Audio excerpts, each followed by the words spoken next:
Blessing ടുഡേയിലേക്ക് എല്ലാവർക്കും ഒരിക്കൽ കൂടെ സ്വാഗതം. എങ്ങനെ ഇരിക്കുന്നു? എല്ലാവരും സന്തോഷമായിട്ടിരിക്കുന്നു എന്ന് ഞാൻ വിശ്വസിക്കുകയാണ്. ദൈവത്തിൻ്റെ ഒരു വലിയ പ്രവൃത്തി, അനുഗ്രഹങ്ങൾ ഒക്കെ കർത്താവ് ഈ ദിവസങ്ങളിൽ അധികമായിട്ട് നിങ്ങളുടെ മേൽ കർത്താവ് ചൊരിയട്ടെ എന്ന് ഞാൻ ആശംസിക്കുകയാണ്, പ്രാർത്ഥിക്കുകയാണ്. അതോടൊപ്പം തന്നെ ഇന്ന് ഇത് കണ്ടുകൊണ്ടിരിക്കുന്ന പലരുടെയും ജീവിതത്തിൽ നിങ്ങളുടെ സ്വപ്നങ്ങളൊക്കെ തകർന്നു പോയവർ, അല്ലെങ്കിൽ എന്താ പറയുക, ഇനി സ്വപ്നം കണ്ടിട്ട് കാര്യമില്ല എന്ന് ചിന്തിക്കുന്ന ആളുകളൊക്കെ ഉണ്ടെങ്കിൽ, തീർന്നു പോയിട്ടില്ല, തകർന്നു പോയിട്ടില്ല, അത് ജീവിക്കുകയാണ്, അത് പുനർജീവിക്കുകയാണ്, അല്ലെങ്കിൽ അതിൽ തളിർപ്പുകൾ ഉണ്ടാവുകയാണ്, അതിൽ പുതിയ എന്താ പറയുക മുട്ടുകൾ ഉണ്ടാകാൻ പോകുകയാണ്, പുഷ്പങ്ങൾ ഉണ്ടാകാൻ പോകുകയാണ്, കായ്ക്കൾ അതിൽ വന്ന് ചേരുവാനായിട്ട് പോകുകയാണ്. കർത്താവ് അതിനുവേണ്ടി ഓരോരുത്തരെയും ശക്തമായിട്ട് ഉപയോഗിക്കട്ടെ എന്ന് ഞാൻ ആശംസിക്കുകയാണ്, പ്രാർത്ഥിക്കുകയാണ്. അപ്പോൾ തന്നെ ഇന്നത്തെ നമ്മുടെ സ്പോൺസർ എന്ന് പറയുന്ന പ്രധാനമായിട്ടും നമുക്ക് ഒരു കീ സ്പോൺസർ ന്യൂസിലൻഡിൽ നിന്ന് ആലിൻ ജോൺ ആണ്. Thank you Alin John. കർത്താവ് ധാരാളമായിട്ട് അനുഗ്രഹിക്കട്ടെ. ഇന്ന് ആലിൻ ജോണിൻ്റെ ജന്മദിനം കൂടിയാണ്.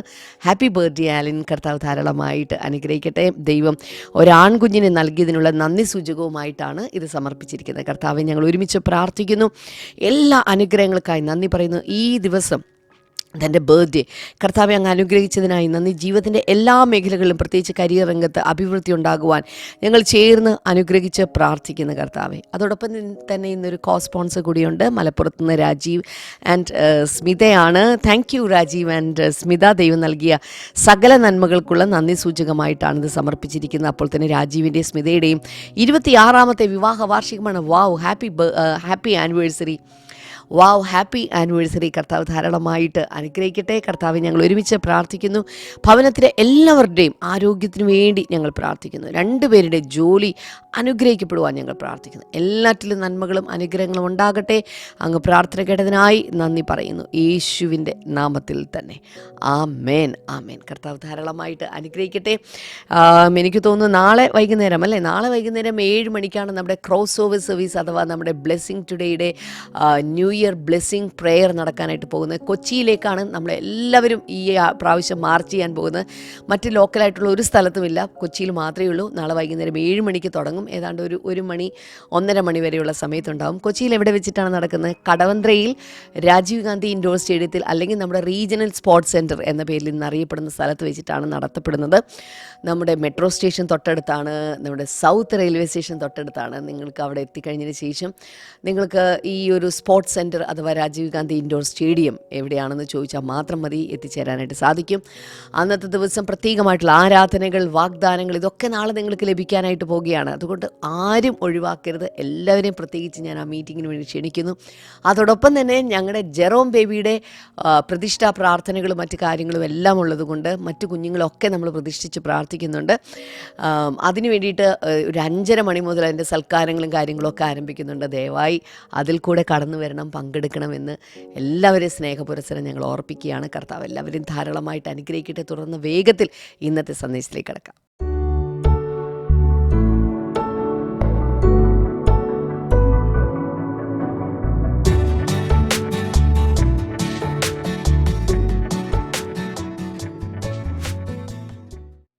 Welcome back. എങ്ങനെയുണ്ട് കാര്യങ്ങളൊക്കെ? വീണ്ടും ഒന്നുകൂടെ ഈ മോർണിംഗ് ഗ്ലോറിയിലൂടെ എല്ലാവരുമായി കണക്ട് ചെയ്യുവാൻ കർത്താവ് ഒരവസരം തന്നിരിക്കുകയാണ്. I am so happy. കഴിഞ്ഞ ചില വർഷങ്ങളായി നമ്മളിങ്ങനെ എല്ലാ ദിവസവും രാവിലെ ഇങ്ങനെ ഒരു മാധ്യമത്തിലൂടെ ദൈവവചനം പഠിക്കാൻ, ദൈവത്തെ കൂടുതൽ അറിയാനൊക്കെ കർത്താവ് കൃപ തരികയാണ്.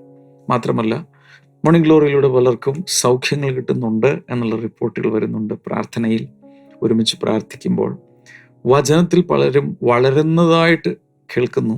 വലിയ സന്തോഷം. ദൈവം അനുവദിച്ചാൽ ചില ആഴ്ചകൾക്ക് ശേഷം ഇതൊരു മറ്റൊരു ദിശയിലേക്ക് നീങ്ങാൻ പോവുകയാണ്. ഒത്തിരി പേർക്ക് പ്രയോജനമുള്ള ചില കാര്യങ്ങളൊക്കെ നമ്മൾ ഈ മോർണിംഗ് ഗ്ലോറിയിലൂടെ കൈകാര്യം ചെയ്യുവാൻ ഒരു താല്പര്യമുണ്ട്. യു ക്യാൻ ഓൾസോ പ്രേ. യെശയ്യാവിന്റെ പുസ്തകം 61 യേശുവിൻ്റെ മേൽ പിതാവ് ചൊരിഞ്ഞ അഭിഷേകത്തിൽ എന്തെല്ലാം ഉണ്ട്?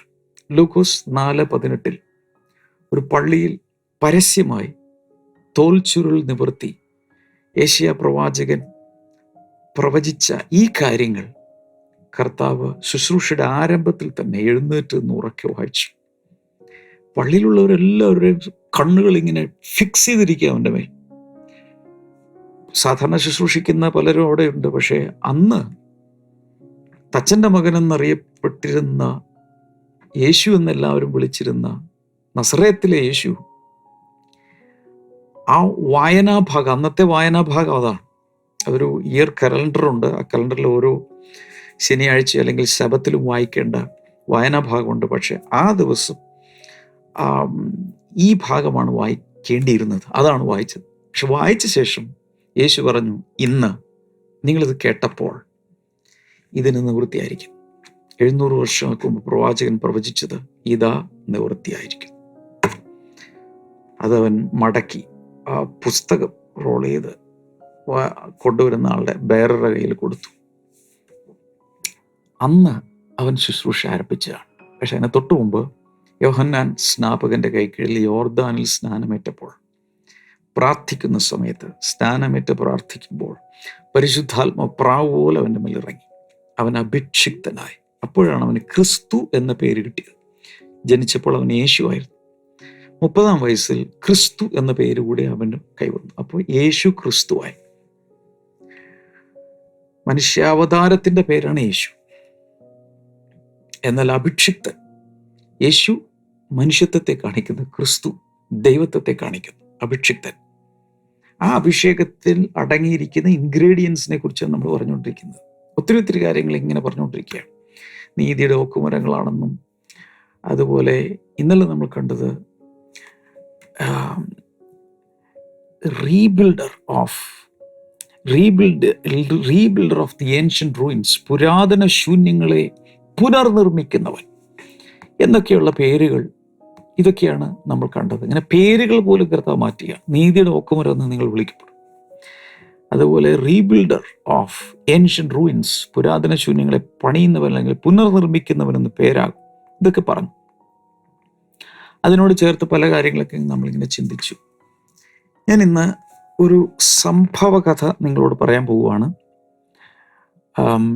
അതിനു മുമ്പ് നോക്കട്ടെ, 2018 കേരള ഫ്ലഡ്സ് ആർക്കെങ്കിലും ഓർമ്മയുണ്ടോ? മറന്നോ? വെള്ളപ്പൊക്കം, 2018 വെള്ളപ്പൊക്കം. അന്ന് എന്തായിരുന്നു? ഞാൻ ആദ്യം ചിന്തിച്ചത്, ഇനി അടുത്ത കാലത്തൊന്നും ഈ കേരളം തലപൊക്കില്ല, കേരളം തീർന്നു, ഒത്തിരി പേര് മരിക്കുന്നു, വീടുകൾ, ബിൽഡിങ്ങുകൾ കൊളാപ്സ് ആകുന്നു, ഇനി കേരളമാണ്. പക്ഷെ ആ ഫ്ലഡ്സിന് ശേഷം അന്ന് സന്നദ്ധ സംഘടനകൾ, ഗവൺമെന്റും സകലരും ഒരുമിച്ച് നിന്നു. ജാതി മത വ്യത്യാസമില്ലാതെ ഒരുമിച്ച് നിന്നതുകൊണ്ട് പെട്ടെന്ന് തന്നെ വീണ്ടും കേരളത്തെ പഴയതുപോലെ ആക്കിയെടുക്കുവാൻ ദൈവകൃപയാൽ നമുക്ക് സാധിച്ചു. അപ്പം ഇതെല്ലാം ഇങ്ങനെ ചിന്തിച്ചപ്പോൾ എൻ്റെ മനസ്സിൽ എൻ്റെ ഒരു സംഭവ കഥ എനിക്ക് ഓർമ്മയിൽ വന്നത്, ഈ സൗത്ത് അമേരിക്കയിൽ പരാഗ്വേ എന്ന സ്ഥലത്ത് കാറ്റ്യൂറ എന്ന പേരുള്ളൊരു സ്ലം ഉണ്ട്, ചേരിയ. സൗത്ത് അമേരിക്കയിലെ കാര്യം പറയാം. അവിടെ മെയിൻ പരിപാടി ഡ്രഗ്സാണ്. ലഹരി മരുന്ന് വിൽപ്പന, ലഹരി മരുന്നിന് അഡിക്റ്റ് ആകുക, അതിൻ്റെ കള്ളക്കടത്ത് തുടങ്ങിയ പരിപാടികളാണ് അവിടെ നടക്കുന്നത്. വളരെ അധപ്പതിച്ച ഒരു സ്ഥലം ചേരിയാണ്. അവിടെ കുറേയധികം ഒരുപക്ഷെ ചതുപ്പ് നിലം പോലെയുള്ള സ്ഥലങ്ങളൊക്കെ ഇങ്ങനെ വേസ്റ്റ് കൊണ്ടുവന്നിട്ട് ഇങ്ങനെ നിരത്താറുണ്ട്. എല്ലായിടത്തും കൊണ്ടുവന്ന ബിൽഡിംഗ് വേസ്റ്റും വീടുകളിൽ നിന്നുള്ള വേസ്റ്റും എല്ലാം കൊണ്ടുവന്ന് ലാൻഡ് ഫില്ലിംഗ് നടക്കുകയാണ്. ചതുപ്പ് നിലങ്ങൾ ഇങ്ങനെ നികത്തിക്കൊണ്ടിരിക്കുന്ന ആ സ്ഥലത്തിനോട് ചേർന്നാണ് ഈ ചേരി. അപ്പം അവിടെ സംഭവിക്കുന്നത്, ഭയങ്കരമായ മഴ വരുമ്പോൾ, റെയിൻ സ്റ്റോം എല്ലാം കൂടി വരുമ്പോൾ അവിടെ ഫ്ലഡ് വന്നിട്ട് ഈ വേസ്റ്റ് എല്ലാം കൂടി ഒഴുകി അത് പൊങ്ങി വളരെ കണ്ടാമിനേറ്റഡ് ആയിട്ടുള്ള വാട്ടറാണ് അവിടെ ഉള്ളത്. അതിലാണ് ഇവരുടെ ജീവിതം, അതിലൂടെയൊക്കെയാണ് ഇവർ നടക്കുന്നത്. വളരെ ദുർഗന്ധം വമിക്കുന്ന, ആരും പോകാൻ ഇഷ്ടപ്പെടാത്ത ഒരു വല്ലാത്തൊരു സ്ഥലമാണ് ഈ കറ്റ്യൂറ. ഞാൻ ഈ പറയുന്ന പ്രൊനൗൺസിയേഷൻ കറക്റ്റ് ആണെന്ന് എനിക്ക് അറിഞ്ഞുകൂടാ. അങ്ങനൊരു സ്ഥലത്തേക്ക് ഫേവിയോ ഷാവേസ് എന്ന് പറയുന്ന ഒരാള് അയക്കപ്പെട്ടു. ഒരു എൻവയോൺമെന്റൽ എഞ്ചിനീയർ ആയിട്ട് അവിടെ ചാർജ് എടുത്ത് വന്നിരിക്കുകയാണ്. അദ്ദേഹത്തിൻ്റെ പേര് ഞാൻ പറയുന്നത് കറക്റ്റ് ആണെന്ന് എനിക്കറിയില്ല. അദ്ദേഹം അവിടെ ഇങ്ങനെ എഞ്ചിനീയറായിട്ടൊക്കെ വർക്ക് ചെയ്യുന്ന സമയത്ത് പെട്ടെന്ന് കാണുന്ന ഒത്തിരി കുട്ടികൾ, ഈ ചേരിയിൽ നിന്നുള്ള കുട്ടികൾ കളിക്കുന്നു, ഇതെല്ലാം ചെയ്യുന്നത് കണ്ടപ്പോൾ ഇദ്ദേഹത്തിന് ഫ്രീ ടൈമിൽ ഒരു ആഗ്രഹം, ഈ കുട്ടികളെല്ലാം വിളിച്ചിട്ട് കുറച്ച് മ്യൂസിക് പഠിപ്പിച്ചാലോ. അപ്പം അദ്ദേഹം മ്യൂസിക്കൽ ടാലൻറ്റഡാണ്. അദ്ദേഹം എന്ത് ചെയ്യുന്നു വെച്ചാൽ, ചില സന്നദ്ധ സംഘടനകളൊക്കെ പറഞ്ഞു ഗിറ്റാറും വയലിനും ഡ്രംസും അങ്ങനെയുള്ള കുറേ സാധനങ്ങളൊക്കെ വരുത്തിച്ച് ഈ കുട്ടികളെ അങ്ങ് മ്യൂസിക് പഠിപ്പിക്കാൻ തുടങ്ങി. കുട്ടികൾ കൂടി വരികയാണ്. മാത്രമല്ല ഇവർ പെട്ടെന്ന് തന്നെ മ്യൂസിക്കിൽ അവർ പിടിച്ചു കയറുന്നുണ്ട്. നന്നായിട്ട് മ്യൂസിക് വായിക്കുന്നു. പല ഉപകരണങ്ങളും കുഞ്ഞുങ്ങൾ പെട്ടെന്ന് പഠിച്ചു. പക്ഷേ ഇനി ഇൻസ്ട്രുമെൻറ്റ്സ് ഇല്ല കൊടുക്കാൻ. അപ്പം അദ്ദേഹത്തിന് ഒരു ചെറിയ ഒരു ഐഡിയ തോന്നി. അവിടെ അടുത്ത് എവിടെയെങ്കിലും ഉള്ളൊരു കാർപ്പൻ്ററെ വിളിച്ചിട്ട് ഈ വേസ്റ്റ് കിടക്കുന്നതിന് ഉള്ളിൽ നിന്നും ഉപയോഗിക്കാവുന്ന സാമഗ്രികൾ എടുത്തിട്ട് ഇൻസ്ട്രുമെൻറ്റ്സ് ഉണ്ടാക്കിയാലോ. വേറെ നിവൃത്തിയൊന്നും ഇല്ലാത്തതുകൊണ്ട് അദ്ദേഹം ഒരു കാർപ്പൻ്ററെ വിളിച്ചു. He was so talented. അദ്ദേഹം ചെയ്തത് അവിടെയുള്ള ഈ യൂസ്ഡ് ക്യാനുകൾ ഉണ്ടാവുമല്ലോ, ക്യാനുകൾ, അതുപോലെ സ്പൂണുകൾ, പിന്നെ ഓയിൽ ഡ്രം പോലെയുള്ള സാധനങ്ങൾ, പാത്രങ്ങൾ, ഷൂസ്, എക്സ്റേ ഫിലിം, കോയിൻസ്, വളഞ്ഞിരിക്കുന്ന ഫോർക്കുകൾ, ആളുകൾ തള്ളിയ സാധനങ്ങളാണ്. ഇതൊക്കെ കൊണ്ട് ഈ കാർപ്പൻ്റർ പ്രത്യേക രീതിയിൽ അയാൾ വയലിൻ ഉണ്ടാക്കി, സാക്സഫോൺ ഉണ്ടാക്കി, ഡ്രംസ് ഉണ്ടാക്കി. പിന്നെ ഈ കുട്ടികളെ പഠിപ്പിക്കുന്നത് ഈ റീസൈക്കിൾഡ് ആയിട്ടുള്ള ഈ സാധനങ്ങൾ കൊണ്ടാണ്. അതുകൊണ്ട് ഈ ഓർക്കസ്ട്രയ്ക്ക്, ഈ കുഞ്ഞുങ്ങളുടെ ഓർക്കസ്ട്രയ്ക്ക് ഒരു പേരിട്ടു, റീസൈക്കിൾഡ് ഓർക്കസ്ട്ര. അതാണ് ഈ ഓർക്കസ്ട്രയ്ക്ക് ഇട്ട പേര്. അങ്ങനെ ഇതിനെക്കുറിച്ച് ഈ കുട്ടികൾ നന്നായിട്ട് മ്യൂസിക്കൊക്കെ വായിക്കുന്നത് കേട്ടിട്ട് ആരോ വന്നിട്ട് ഇതിൻ്റെ ഒരു വീഡിയോ എടുത്ത് അപ്ലോഡ് ചെയ്തു. ഇത് പെട്ടെന്ന് എല്ലായിടങ്ങളിലും സ്പ്രെഡായി കഴിഞ്ഞപ്പോൾ ഈ കുട്ടികളെ പെർഫോം ചെയ്യാൻ വേണ്ടി പല രാജ്യങ്ങളിലേക്ക് ഇൻവിറ്റേഷൻ കിട്ടി അവർക്ക്. അവർ പോയി. റിസൾട്ട് എന്തായിരുന്നെന്നറിയാമോ? അവരെ ലോകരാജ്യങ്ങളിൽ സ്വീകരിച്ച് ഇങ്ങനെയുള്ളൊരു സ്ലമ്മിനെ ഉദ്ധരിക്കുവാൻ വേണ്ടി ധാരാളമായി അവർ ഡൊണേഷൻസ് കൊടുത്തു. ഓരോ ട്രിപ്പും കഴിഞ്ഞ് ഇവർ വരുന്നത് ഒത്തിരി പൈസയായിട്ടാണ്. പണവുമായി കുഞ്ഞുങ്ങൾ വന്നു കഴിഞ്ഞപ്പോൾ സംഭവിച്ചത്, അവരതുകൊണ്ട് അവിടെയുള്ള വീടുകളൊക്കെ നല്ല രീതിയിൽ പണിയാൻ തുടങ്ങി. അവിടുത്തെ ആ കമ്മ്യൂണിറ്റി മൊത്തം ഡെവലപ്പ് ചെയ്യാൻ തുടങ്ങി. ഈ കുട്ടികളെ പോലും വലിയ ബഹുമാനത്തോടുകൂടെ ആ ചേരി നിവാസികൾ കാണാൻ തുടങ്ങി. അങ്ങനെ സംഭവിച്ചത്, from out of trash came music and beautiful homes and community. വളരെ തകർന്നു കിടക്കുന്ന ആ ട്രാഷിൽ നിന്നും, അല്ലെങ്കിൽ വേസ്റ്റിൽ നിന്നും, ഗാർബേജിൽ നിന്നാണ് മ്യൂസിക് വരാൻ തുടങ്ങിയത്. അവിടെ നിന്ന് നല്ല നല്ല വീടുകൾ വന്നു, നല്ലൊരു കമ്മ്യൂണിറ്റിയായി അത് പുനരുദ്ധരിക്കപ്പെട്ടു. അതിൻ്റെ പേരാണ് റീസൈക്കിൾഡ് ഓർക്കസ്ട്ര. നിങ്ങൾക്കത് ചെക്ക് ചെയ്താൽ കിട്ടും ഇൻ്റർനെറ്റിൽ. എന്താണ് ഞാനിത് പറയാൻ വന്നതെന്ന് ചോദിച്ചാൽ, റിപ്പയറേഴ്സ് ഓഫ് ഏൻഷ്യൻ്റ് റൂയിൻസ് എന്ന് പറഞ്ഞപ്പോൾ എൻ്റെ മനസ്സിലേക്ക് വന്നൊരു കഥ, സംഭവതയാണ്, ചരിത്രമാണ്. ഇതാണ്, ഈ ഒരു അഭിഷേകമാണ് കർത്താവിൻ്റെ മേലുള്ളത്. ഞാൻ ചോദിക്കട്ടെ, ആ ക്രിയേറ്റീവായി അയാൾക്കത് തോന്നിയില്ലായിരുന്നെങ്കിൽ, ഈ ഫേവിയോ ഷാഫേസ് എന്ന് പറയുന്ന ആൾക്കത് തോന്നിയില്ലായിരുന്നെങ്കിൽ, ആ കാർപ്പൻ്റർ തൻ്റെ ടാലൻ്റ് ഉപയോഗിച്ചില്ലായിരുന്നെങ്കിൽ ഇത് സംഭവിക്കുമായിരുന്നു. അപ്പോൾ വെറും ചപ്പ് കൂമ്പാരത്തിൽ നിന്നും വളരെ മനോഹരമായ ഒരു, എന്തതിനെ പറയേണ്ടത്, ഒരു ഹൗസിംഗ് കോളനി അല്ലെങ്കിൽ ഒരു കമ്മ്യൂണിറ്റി ഡെവലപ്പ് ചെയ്തു വന്നു. വളരെ മനോഹരമായത്. സോ മനുഷ്യൻ്റെ ക്രിയേറ്റീവ് ഐഡിയക്ക് ഇത് ചെയ്യാൻ സാധിക്കുമെങ്കിൽ ദൈവത്തിൻ്റെ പരിശുദ്ധാത്മാവിൻ്റെ അഭിഷേകത്തിന് ഇത് ചെയ്യാൻ സാധ്യമല്ലേ? ഒരു കഥ കൂടെ പറഞ്ഞോട്ടെ, കേൾക്കാമോ? ഇതൊരു സ്ത്രീയുടെ കഥയാണ്. ലേഡി, പണ്ടത്തെ സംഭവമാണ്. വളരെ കോസ്റ്റ്ലി ഒരു ഹാൻഡ് കർച്ചീഫ് ഉണ്ടായിരുന്നു ഈ സ്ത്രീക്ക്. അപ്പോൾ പെട്ടെന്ന് ഒരു അല്പം മഷി, ഇങ്ക് അതിൻ്റെ മേൽ വീണു. ഈ കാലത്ത് അധികം ഒത്തിരി പേര് ഇപ്പോൾ കർച്ചീഫ് ഒന്നും ഉപയോഗിക്കില്ല, ടിഷ്യൂ പേപ്പർ ഉപയോഗിക്കും. പക്ഷേ അന്നത്തെ ഒരു കാലത്ത് വളരെ എംബ്രോയിഡറി ചെയ്തും രസകരമായിട്ടൊക്കെ ടവൽ പിടിച്ചുകൊണ്ട് കർച്ചീഫായിട്ടൊക്കെ നടക്കുന്ന ഒരു രീതിയുണ്ട്. സോ ഈ ലേഡിക്ക് ഭയങ്കര ദുഃഖമായി. വളരെ നല്ല ഇതായിരുന്നു, പക്ഷെ അതിൽ മഷി വീണു, എല്ലാം സ്പോയിലായി. എന്നാൽ ഇതങ്ങ് കളഞ്ഞേക്കാം, ഇനി എന്തിനാ? അപ്പോഴാണ് ഒരു ക്ലോത്ത് പെയിൻറ്ററിൻ്റെ ശ്രദ്ധയിൽ ഇത് പെട്ടു. ക്ലോത്തിൽ വരയ്ക്കുന്നയാൾ, അയാൾ ആ ലേഡിയുടെ അത് വാങ്ങി. എന്നിട്ട് തിരിച്ചു തരാമെന്ന് പറഞ്ഞു. ഈ പെയിൻറ്റർ ചെയ്തത് കുറച്ച് സമയം കൊണ്ട് അതിൽ വളരെ നല്ല ചില ഡിസൈനുകളൊക്കെ അതിൽ വരച്ചു. ആ മഷി കാണാനില്ല, മഷി കൂടെ ചേർത്ത് അതുകൂടെ മാസ്ക് ചെയ്യുന്ന രീതിയിൽ വളരെ നല്ലൊരു ക്ലോത്ത് പെയിൻറ്റിങ് അയാൾ ചെയ്തു. ഈ സ്ത്രീക്ക് പോലും വിശ്വസിക്കാൻ കഴിയുന്നതിനപ്പുറത്ത് അതൊരു ബ്യൂട്ടിഫുൾ കർച്ചീഫാക്കി മാറ്റി. സോ ക്രിയേറ്റിവിറ്റിക്ക്, മനുഷ്യൻ്റെ ക്രിയാത്മകതയ്ക്ക് ഇത് ചെയ്യാൻ കഴിയുമെങ്കിൽ എത്രയധികം ദൈവത്തിൻ്റെ പരിശുദ്ധാത്മാവിന് നമുക്ക് വേണ്ടി ചെയ്യാൻ കഴിയും. ഞാനൊരു വചനം ഒന്ന് വായിച്ചോട്ടെ, നിങ്ങളൊന്നെടുത്ത് വായിക്കാൻ സ്ക്രീനിൽ നോക്കുക. Psalm 53 and verse number 6. അതിൽ പറയുന്നത്, when God restores his people, let Jacob rejoice and Israel be glad. അപ്പൊ ദൈവത്തിൻ്റെ ഒരു പരിപാടി നോക്കിയേ. when God restores his people, തൻ്റെ ജനത്തെ ദൈവം മടക്കി വരുത്തുമ്പോൾ, യഥാസ്ഥാനപ്പെടുത്തുമ്പോൾ, let Jacob rejoice and Israel be glad. യാക്കോബ് സന്തോഷിക്കുകയും ഇസ്രായേൽ ആനന്ദിക്കുകയും ചെയ്യും. അപ്പൊ അവിടെ കമ്മ്യൂണിക്കേറ്റ് ചെയ്യുന്ന truths. Number 1, God restores his people. ഈ കാലത്ത് നാം അവൻ്റെ ജനമാണ്. തൻ്റെ ജനത്തെ ഞാൻ ആരോടൊക്കെയോ നോക്കി വിളിച്ചു പറയുകയാണ്. ഈവൻ ചില സഭകളെ നോക്കി വിളിച്ചു പറയുകയാണ്, ചില ശുശ്രൂഷകരെ നോക്കി വിളിച്ചു പറയുകയാണ്. റെസ്റ്റോറേഷൻ വരുന്നു. ഒരിക്കലുണ്ടായിരുന്ന ആത്മീയതയിൽ നിന്ന് ഇടിഞ്ഞു പോയവരുണ്ടോ? പ്രാർത്ഥനാ ജീവിതം തകർന്നു പോയിട്ടുണ്ടോ? വർഷിപ്പ് തകർന്നു പോയിട്ടുണ്ടോ? ആത്മാക്കളെ നേടാൻ സാധിക്കുന്നില്ലേ? ശുശ്രൂഷ പഴയതുപോലെ കത്തുന്നില്ല, ശോഭിക്കുന്നില്ല എന്ന് തോന്നുന്നുണ്ടോ? God is A God of restoration. കർത്താവ് അത് തിരിച്ചു തരാനും റെസ്റ്റോർ ചെയ്യാനും ആഗ്രഹിക്കുന്നു. അപ്പം അവിടെ ഈ റെസ്റ്റോറേഷൻ നടന്നു കഴിയുമ്പോൾ 2 കാര്യങ്ങൾ നടക്കും.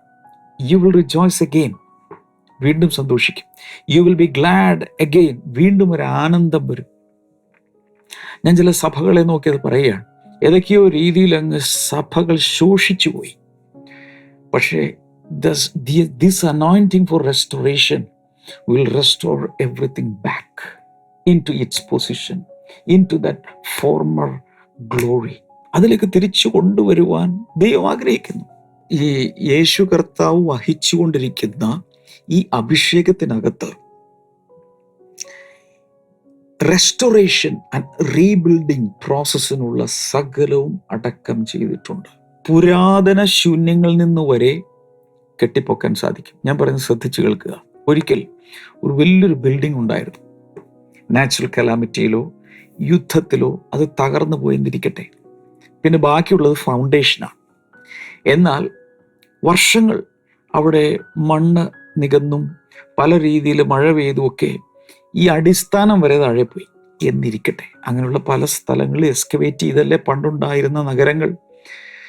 ഹാരപ്പയിലും പല സ്ഥലങ്ങളിലുമുള്ള സിന്ധു നദീതട സംസ്കാരമൊക്കെ എക്സ്കവേറ്റ് ചെയ്തല്ലേ കണ്ടുപിടിച്ചത്.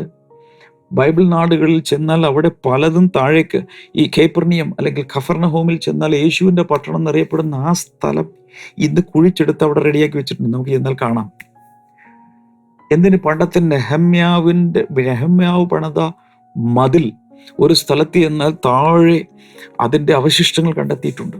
അതിന് മുകളിൽ വീണ്ടും വീണ്ടും മണ്ണും കല്ലും ഒക്കെ വന്ന് വീണ് മറ്റൊരു രീതിയിൽ പണിയപ്പെട്ടെങ്കിലും ഇതതിൻ്റെ അടിയിൽ കിടക്കുകയാണ്.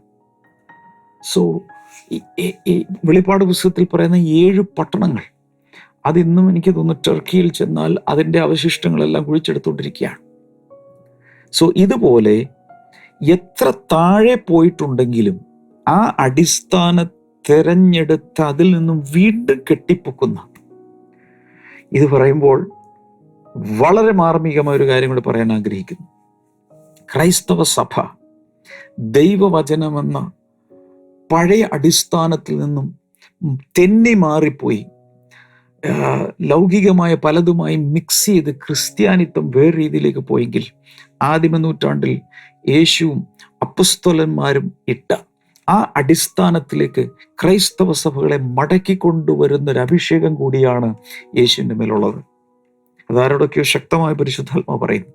മറ്റൊന്ന്, ഇങ്ങനെയുള്ള അടിസ്ഥാനങ്ങളിലേക്ക് നാം മടങ്ങി വന്നേ പറ്റൂ.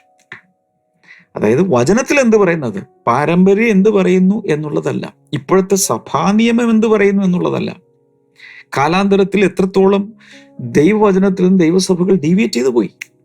തിരിച്ചു വരണ്ടേ? ഒറിജിനൽ ഫൗണ്ടേഷനിലേക്ക് തിരിച്ചു വരണം. ശരിയായ അടിസ്ഥാനങ്ങളിലേക്ക് മടങ്ങി വരുവാൻ ഈ നാളുകളിൽ പരിശുദ്ധാത്മാവ് നമ്മെ സഹായിക്കും. Because Christ is anointed to make us rebuilder of ancient ruins.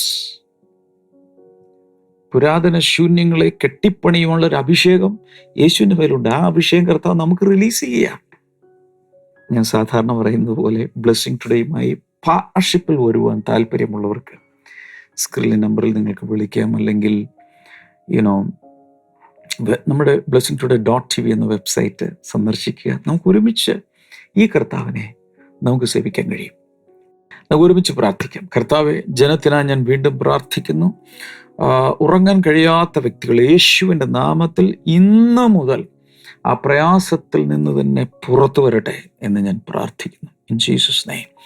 ഈ വയറ് വല്ലാതെ ഇങ്ങനെ ബ്ലോട്ട് ചെയ്ത് വരുന്ന ആരോ, ഭയങ്കരമായിട്ട് ഇങ്ങനെ വീർത്തു വരും, അങ്ങനെയുള്ള ആരെയോ കർത്താവ് ഇപ്പോൾ സൗഖ്യമാക്കാൻ നിങ്ങൾക്ക് തന്നെ ആ ഭാഗത്ത് ഉദരത്തിൽ കൈവച്ച ആ സൗഖ്യത്തെ സ്വീകരിക്കാം. In the name of Jesus. ശരീരത്തിൻ്റെ പല ഭാഗങ്ങളിൽ നീർക്കെട്ടും വേദന അനുഭവിക്കുന്ന വ്യക്തികൾ, നിങ്ങൾക്ക് അവിടെയെല്ലാം കൈവയ്ക്കാം യേശുവിൻ നാമത്തിൽ. ആ ഭാഗത്ത് യേശുവിൻ്റെ അടിപ്പിണരുകളാലുള്ളൊരു വലിയ സൗഖ്യം ഇപ്പോൾ നടക്കട്ടെ. അതുപോലെ പലവിധ അലർജികൾ യേശുവിൻ്റെ നാമത്തിൽ സൗഖ്യമാകട്ടെ. കിടപ്പ് രോഗികൾ യേശുവിൻ്റെ നാമത്തിൽ സൗഖ്യമാകട്ടെ എന്ന് പ്രാർത്ഥിക്കുന്നു. In the name of Jesus. Cancer രോഗം സൗഖ്യമാകട്ടെ. കൈകളിൽ കൊണ്ട് നീട്ടി പിടിക്കാമോ? കർത്താവ് യേശുവിൻ നാമത്തിൽ ഓരോ വിഷയത്തിലും ഒരു വലിയ വിടുതൽ കർത്താവ് നീ കൽപ്പിക്കുന്നതിനായി നന്ദി. In Jesus name, in Jesus name, in Jesus name. Amen. Thank you so much for watching today's episode. ഈ പുസ്തകങ്ങളൊക്കെ ആവശ്യമുള്ളവർക്ക് ആമസോണിൽ ബ്ലെസ്സിങ് ടുഡേ ബുക്സ് ടൈപ്പ് ചെയ്യുക. നിങ്ങൾക്ക് അതിൻ്റെ ലിസ്റ്റ് കിട്ടും. പല ഭാഷയിലുള്ളത് നിങ്ങൾക്ക് കരസ്ഥമാക്കാം. നാളെ നമുക്ക് വീണ്ടും കാണാം. പ്രത്യേക പ്രാർത്ഥന വിഷയങ്ങളുള്ളവർക്ക് സ്ക്രീൻ നമ്പറിൽ പ്രയർ ലൈനിൽ ബന്ധപ്പെടുക. See tomorrow. ബൈ.